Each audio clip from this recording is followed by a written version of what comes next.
కుంభమేళ కుంభమేళ అనేది అనేక మంది హిందువులు ఒక చోట చేసుకునే యాత్ర.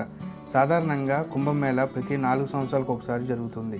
అర్ధ కుంభమేళ అనేది ప్రతి 6 సంవత్సరాలకు ఒకసారి హరిద్వార్లో లేక ప్రయాగాలలో, మరియు పూర్ణ కుంభమేళ అనేది ప్రతి 12 సంవత్సరాలకు ఒకసారి ప్రయాగ, హరిద్వార్, ఉజ్జయిని మరియు నాసిక్లలో జరుగుతుంది.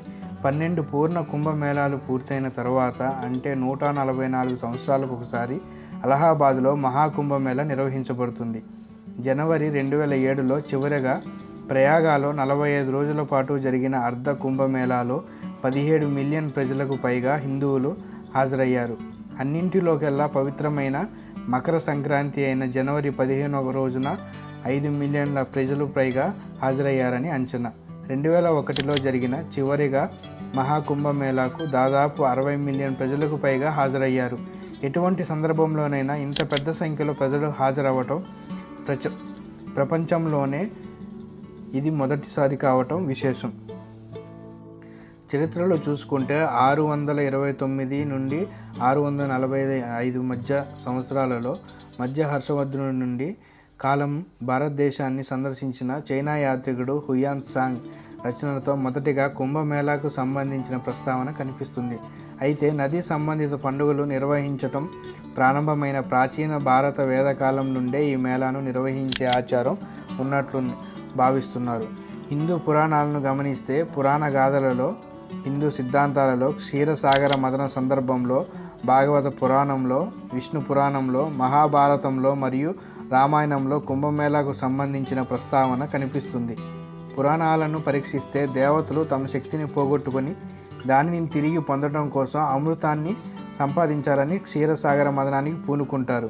దీనికి గాను వీరు అమృతం లభించాక చెరిసగం తీసుకోవాలనే ఒప్పందంతో తమ శత్రువులైన అసురులు లేక రాక్షసుల సహాయం కోరతారు. అమృతాన్ని కలిగి ఉన్న కుంభం కనబడగానే పోట్లాట మొదలవుతుంది. 12 రాత్రులు మరియు 12 పగలతో పాటు ఈ దేవతలు రాక్షసుల మధ్య అమృతపు కుండ కోసం భీకర పోరు జరుగుతుంది. ఈ యుద్ధ సమయంలో మహావిష్ణువు ఆ అమృత కుంభాన్ని తీసుకొని పారిపోతూ ప్రయాగ, హరిద్వార్, ఉజ్జయిని మరియు నాసిక్లలో కొన్ని అమృత బిందువులను చిలకరించాడని నమ్ముతారు. ఈ కుంభమేళ యొక్క ఆచార వ్యవహారాలు ఎలా ఉంటాయంటే, ఎక్కడైతే ఈ మేళా నిర్వహించడం జరుగుతుందో అక్కడ నదీ జలాలతో పవిత్ర స్నానం ఆచరించడం అనేది ఈ పండుగ యొక్క సందర్భంగా పాటించే అతి ముఖ్యమైన ఆచారం. ఇప్పటి వరకు అత్యధికంగా నాసిక్లో నిర్వహించిన కుంభమేళాకు 75 మిలియన్లకు పైగా ప్రజలు హాజరయ్యారు. మతపరమైన చర్చలు, ఆధ్యాత్మిక గానాలు, పేదలకు మరియు సన్యాసులకు అన్నదానాలతో పాటు మతం యొక్క ఆచార వ్యవహారాలను గూర్చి మత పెద్దల మధ్య జరిగే చర్చలు ఈ మేళాలో జరిగే కార్యక్రమాలు. అన్ని యాత్రా స్థలాల్లోకి కుంభమేళాను అత్యంత పవిత్రమైనదిగా భావిస్తారు. వేల సంఖ్యలో సాధువులు, సన్యాసులు హాజరవడం ఈ మేళాకు ఒక ప్రత్యేకతను సంతరించి పెట్టింది. పురాతన సాంప్రదాయాలను ప్రతిబింబించేలా ఈ సాధువులు కాషాయ వస్త్రధారులై ఒళ్ళంతా విభూదిని రాసుకొని కనిపిస్తారు.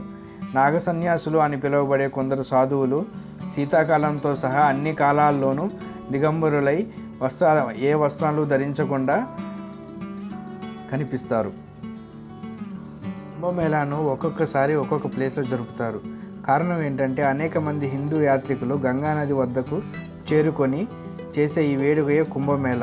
సూర్యుడు మరియు బృహస్పతి గ్రహం యొక్క స్థానాలు ఆధారంగా ఈ వేడుకలు జరుపుకోవడం జరుగుతుంది. సూర్యుడు మరియు బృహస్పతి సింహరాశిలో ఉన్నప్పుడు ఈ కుంభమేళాను నాసిక్లోని త్రయంబకేశ్వరంలో జరుపుతారు.